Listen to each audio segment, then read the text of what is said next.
ولعن الله أعداء الله من الآن إلى قيام يوم الدين. قال رسول الله صلى الله عليه وآله وسلم: من مات ولم يعرف إمام زمانه مات ميتة الجاهلیه. ای جان جهان یوسف زهرا مددی، ای جان جهان یوسف زهرا مددی، آرام دل و امید دل ما مددی. ای وارث عدل و حلم حیدر برگرد، بر این دل بیقرار ما مددی، در این دل بیقرار ما مددی. انشاءالله همیشه در تحت توجهات خاصه حضرت حجت ابن الحسن عجل الله فرجه الشریف بهره مند باشیم. بلندتر صلوات. اللهم صل علی محمد.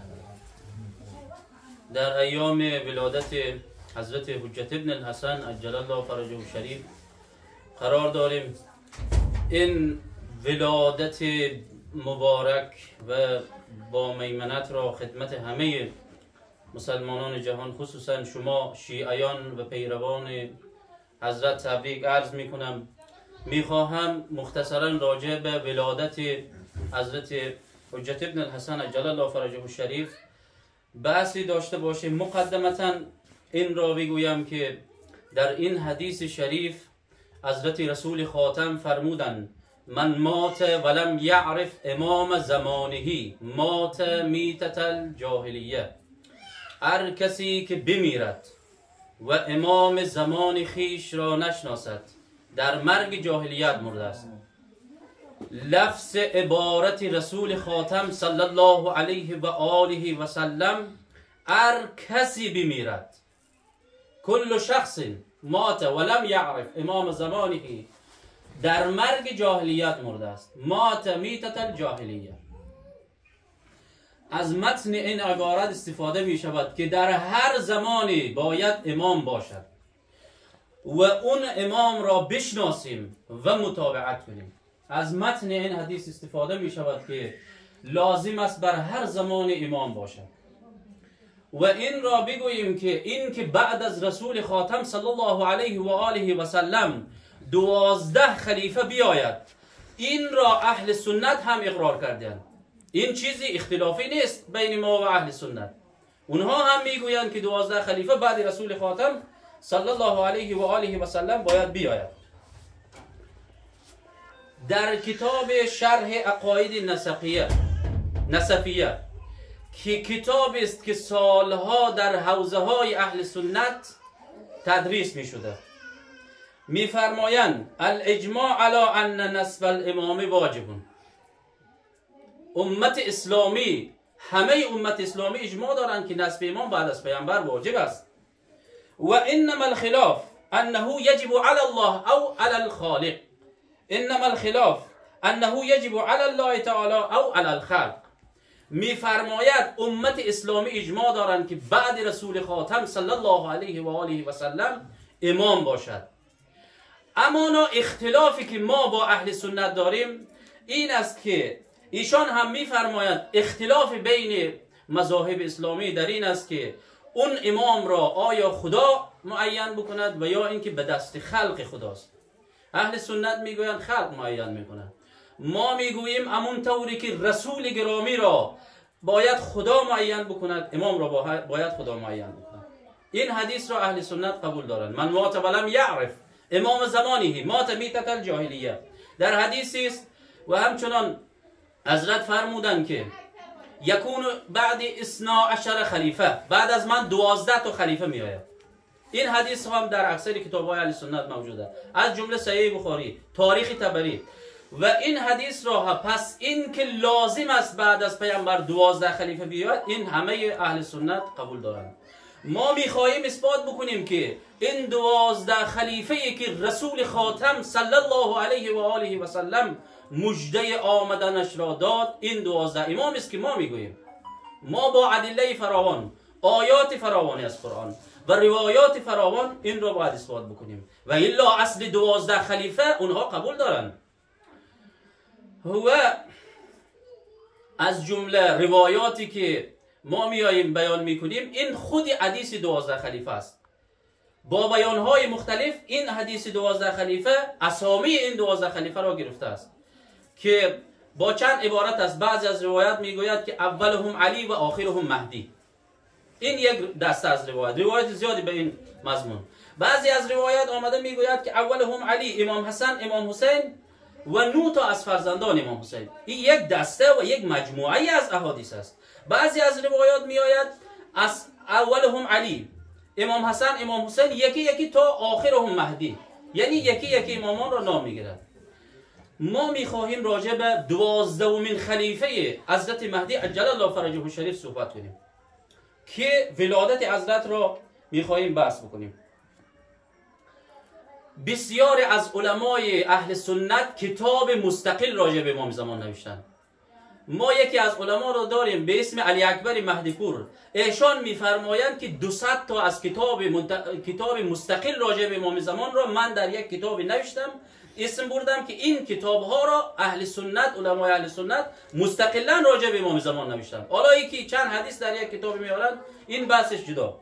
اهل سنت نسبت به ولادت حضرت امام زمان و وجود امام زمان که بعد از یعنی امام حسن عسکری فرزند داشته باشد به چند دسته تقسیم میشوند. بسیاری از اهل سنت قائلند که اون مثلا خلیفه 12م به عنوان خلیفه 12م قبول ندارند، ولی قائلند که حضرت مهدی عجل الله فرجه الشریف متولد شده است. ما چند کتاب را فهرستوار میگوییم. شمس الدین ذهبی در کتاب تاریخ الاسلام، تاریخ الاسلام در شرح زندگی امام حسن عسکری نوشته شده. شمس الدین ذهبی از علمای بزرگ اهل سنت میگوید که امام حسن عسکری فرزندی دارد و در سال 256 هجری متولد شده است. ابن حجر عسقلانی در کتاب لسان المیزان ایشان میفرماید در این کتاب خداوند به امام حسن که امام حسن عسکری فرزند داده عطا نموده به اسم محمد که او 12مین امام شیعیان است. بسیاری از اهل سنت قبول دارند که حضرت مهدی متولد شده. ابن خلکان در کتاب وفیات الاعیان می نویسد ابوالقاسم محمد ابن الحسن العسکری امام 12م شیعیان است. ولادت او در روز جمعه نیمه شعبان و سال 255 هجری. این علما آمدن و صدها تا دهها صدها تا از علمای اهل سنت داریم که قبول دارند که ولادت حضرت امام حسن عسکری اتفاق افتاده و فرزند امام حسن عسکری است. یکی از علمایی که مستقلا راجع به امام زمان کتاب نوشته اسمش عباد ابن یعقوب. ایشان استاد بخاری است، کار شوخی نیست. بخاری از علمای تراز و اول اهل سنت. ایشان استاد بخاری است که بخاری از ایشان حدیث زیاد نقل کرده. ایشان کتابی نوشته که به اسم اخبار المهدی. ایشان قبل از ولادت حضرت مهدی اصلا وفات کردن، ولی یکی از در یک روزی که تدریس میکرده نقل میکنن یک شمشیر پشت سرش گذاشته بوده. وقتی که شاگردان میآیند میگویند که استاد این چیست؟ این شمشیری که شما پشت سرتون گذاشتید چیست؟ مجلس تدریسی داشته. ایشان میفرمایند که این شمشیر را گذاشتم تا اینکه مهدی متولد شود و او را یاری کنم. این از علمای اهل سنت. خب از نظر علمای شیعه هیچ کس اختلاف نسبت به این ندارد که همه علمای شیعه الا شاذ و نادر، همه علما میگویند که امام زمان عجل الله فرجه الشریف در سال 255 هجری متولد شد و در سال 260 یعنی شهادت حضرت امام حسن عسکری که به امامت رسید. ما نقل میکنیم فقط روایت ولادت حضرت رو. گفتیم که اهل سنت حتی باور دارن که امام زمان عجل الله فرجه الشریف متولد شده. خیلی از علمای اهل سنت هم باور ندارن، میگویند بلی از نسل رسول الله یک آدمی مصلحی در آخر الزمان میآید و جهان را پر از عدل داد میکنند، ولی قائل به ولادت نیستند. در سال 255 هجری امام زمان عجل الله فرجه الشریف متولد شدند.